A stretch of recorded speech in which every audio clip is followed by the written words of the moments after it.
드디어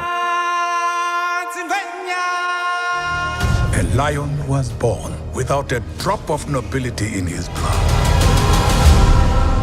Mufasa. The earth will shake. 어린 시절 비디오를 보던 세대뿐만 아니라 지금까지도 디즈니 세계의 명작으로 인정받고 있는 라이온킹 2편 무파사의 예고편이 공개되었습니다. 1편의 경우 CG 기술력이 높아 마치 현실에서 동물들을 눈앞에서 직접 보는 기분에 더해 웅장한 자연을 있는 그대로 느끼게 해주며 CG 기술력이 집약체라는 좋은 평가를 받았었죠. 하지만 많은 분들이 라이온킹에 대해 부정적인 의견을 가지고 있기도 합니다. 먼저 전작에서 가장 크게 비판을 받은 것은 아이러니하게도 바로 실사화가 너무 잘 되었다는 것입니다. 많은 분들이 아시다시피 라이온킹 원작은 애니메이션이죠. 애니메이션인 만큼 표정 묘사가 익살스러웠는데 이것이 실사화 과정을 거치며 동물들에게서 표정이 아예 사라졌습니다. 그러다 보니 감정이 전해지지 않았고 오직 더빙된 목소리에 의존해 감정에 이입해야 한다는 점이 가장 큰 단점이었죠. Nala, stop!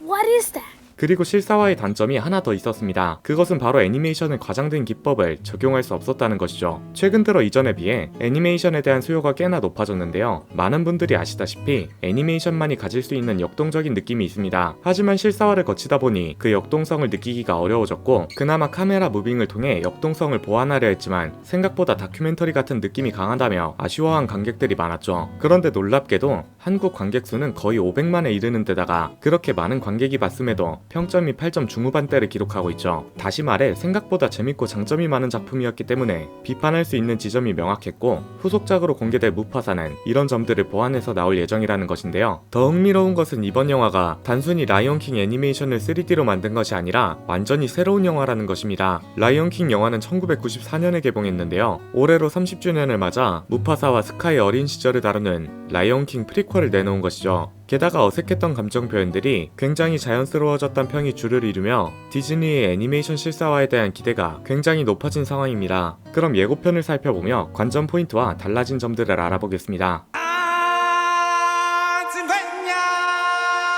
무파사의 예고편은 라이온킹의 상징과도 같은 노래 서클 오브 라이프로 시작됩니다. This story begins far beyond the mountains and the shadows. 그리고 라이온킹의 제사장이자 장로인 라피키가 이야기의 시작을 알리는 나레이션이 들려오죠. 라피키는 주술을 부릴 줄 아는 맨드릴 원숭이 장로이며 무파사의 아들 신바가 아빠의 영혼을 마주할 수 있게 도와주기도 했습니다. 이번 영화에서 그의 어린 시절 장면이 등장하는데요. 아마도 그가 젊었을 때 주술 능력을 어떻게 배우게 되었는지 그려낼 것 같습니다.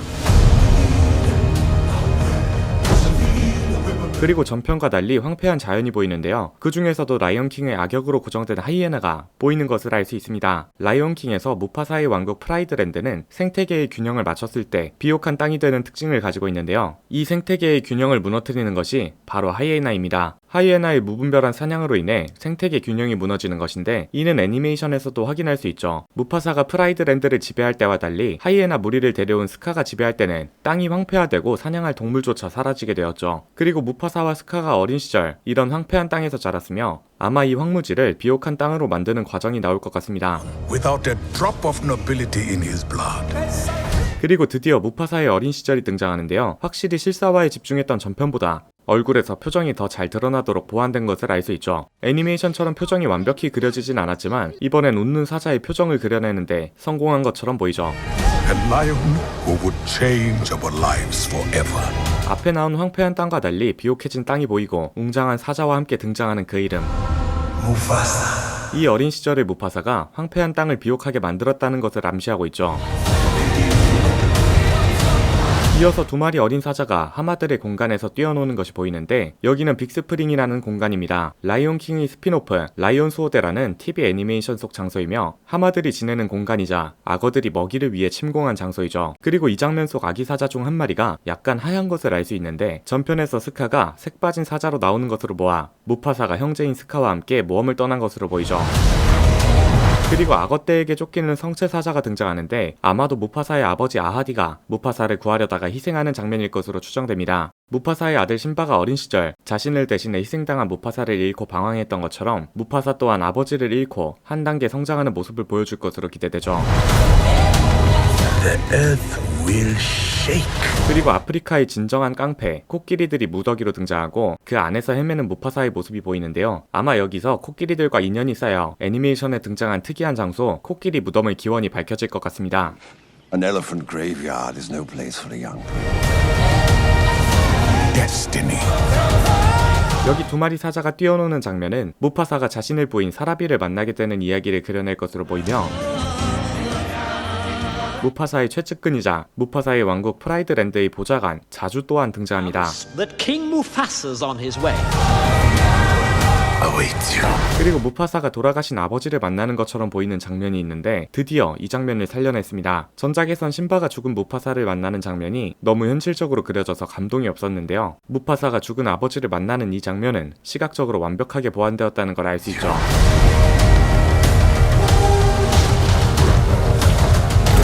이 부분은 순서만 약간 바꾸면 무파사가 스카와 함께 경주를 하던 중 누군가에게 쫓겨 절벽을 마주하게 되고 스카를 지키기 위해 맞서 싸웠던 무파사의 모습을 그려낼 것 같죠. 그리고 한 사자가 물에 빠졌다가 올라오려 하는 이 장면은 빅스프링에 갔다가 위험에 빠진 무파사를 아빠 아하디가 구하려다가 희생하는 장면으로 추정됩니다.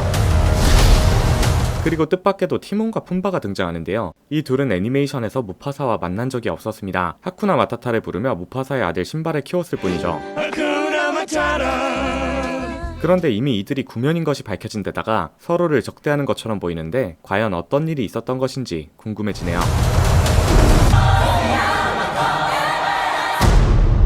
그리고 어린 무파사의 졸기탱 점프를 끝으로 무파사의 예고편이 마무리되었습니다. 아까 전에 말씀드린 것처럼 이번에 공개될 예정인 무파사는 1994년에 개봉한 라이온킹의 30주년을 맞아 완전히 새로운 스토리를 탄생시킨 것인데요. 아예 이야기를 창조한 것이기 때문에 전작과 무관하게 남녀노소 다 볼 수 있는 영화가 될 예정이죠. 그렇다면 이 영화의 관전 포인트는 무엇일까요? 먼저 라이온킹 희대의 악역 스카의 어린 시절에 대한 이야기입니다. 사실 스카의 본명은 타카인데요. 타카는 스와힐리어로 원하다 라는 의미를 가지고 있으며 왕위를 노렸던 스카의 본질을 잘 보여주고 있죠. 그런 스카가 타카로 지내던 시절 과연 무파사와 어떤 일들을 겪은 것이고 얼굴의 상처는 어쩌다가 생긴 것인지 제대로 풀어줄 것 같습니다. 두 번째는 라이온킹의 전설처럼 내려오는 카이로스의 등장입니다. 무파사의 왕국 프라이드랜드를 설립한 초대 왕처럼 여겨지는데요. 어쩌면 이 장면 속 별자리 사자는 카이로스일 가능성이 생겼습니다. 게다가 이 카이로스의 성우를 섹시한 중년 매즈 미켈슨이 맡아 기대감이 더 커지고 있죠. 거기에 더해 전작에서 신바의 여자친구 날라를 비욘세가 맡았었는데요. 이번 영화에선 비욘세의 딸 블루 아이비 카터가 성우에 참여하며 데뷔를 앞두고 있습니다. 과연 날라의 어린 시절이 등장할지 혹은 완전히 새로운 캐릭터를 맡게 될지 주목해봐도 좋을 것 같습니다. 무파사의 가장 중요한 관전 포인트는 당연히 시각적인 효과입니다. 감정 표현이 불가능하여 이입이 너무 어려웠다는 점과 You have no idea what I've been through. 동물들로 캐릭터를 표현하다 보니 한 화면에 3마리 이상의 동물이 등장할 때 대체 누가 누구인지 분간하기조차 어려웠다는 것이 전작의 가장 큰 단점이었습니다. 이러한 문제들 외에는 크게 단점으로 지적되는 것이 없었기 때문에 이번에 공개될 무파사는 상당히 업그레이드된 모습으로 다가올 것 같습니다. 그런데 잠깐, 혹시 넷플릭스가 비싸서 안 보고 계시거나 혼자 사는데 프리미엄 17,000원을 주고 보시는 분이 있다면 월 4,000원대, 연간 5만원대로 넷플릭스를 볼 수 있는 방법이 있으니 자세한 내용은 고정 댓글 확인 부탁드립니다. 무파사 라이온킹의 개봉일자는 올해 12월임을 알려드리며 오늘의 영상은 여기서 마치겠습니다. 감사합니다. 지금까지 엘플릭스의 피였습니다.